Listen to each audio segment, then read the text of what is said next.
What's up YouTube, Deal Advisor here, and today we'll be talking about the pros and cons of the official Google case for the Pixel 8 Pro and see if that's a good deal for you. I'll also share important side notes for you to keep in mind when considering this case. Without further ado, let's get into it.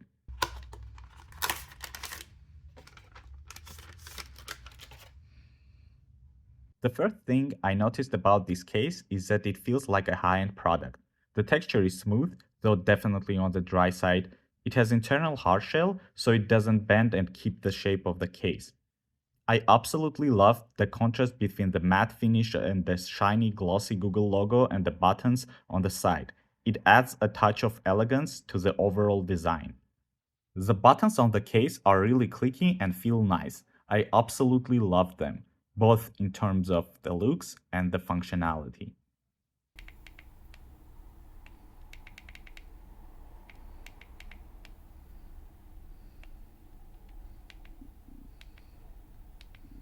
The thickness of the case adds a lot of protection, which is always a plus in that terms. Not only that, but the case also provides a great grip. Sometimes it can even be a little too grippy. But hey, better to be safe than sorry, right? Moving on to the cutouts, they are done perfectly. They are centered and there is enough space for even chunky USB cables to fit and connect seamlessly. Now, let's talk about the very important factor, heat regulation. This case does a great job of minimizing the heat transferring to your hand and ensuring that you don't feel what your phone is going through. I didn't like the feel of the phone getting warm without the case, and this case pretty much solved the problem for me. Alright, let's switch gears and talk about the downsides of this phone case. The thing is that the case consists of two layers, a plastic shell and soft silicone on top of it. Probably the weakest point of this case is the upper part of the charging cutout, and I wish it was designed better to feel more sturdy in that part. I have a feeling that if something rips off from this case, this might be a good candidate for that. And there are already reported cases when the soft silicone part of the case has damaged during not so long use. And that's a bit concerning. The case adds quite a lot to the bulkiness of the device, both in terms of the size and weight. But this is something you can get used to pretty quickly.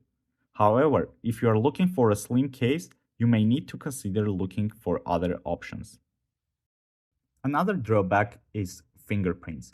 Although it's stated that it is a fingerprint resistant case, in the real world you'll see it with fingerprints most of the time, unless you wipe it with a cloth. While the phone itself does a great job of hiding fingerprints, especially in the porcelain color, the case doesn't do that well.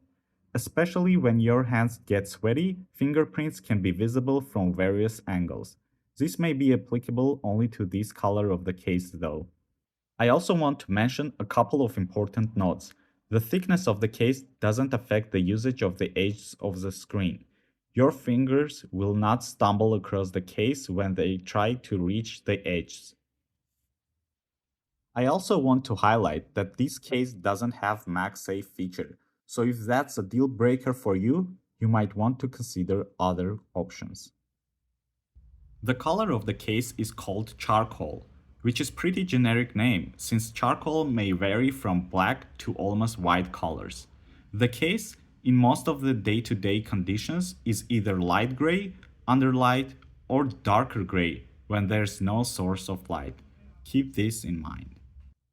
Also, with the case on, the actual color of the phone is visible in 4 places: the bottom, the back, the top opening for the mic, and the thin line going through the front edges.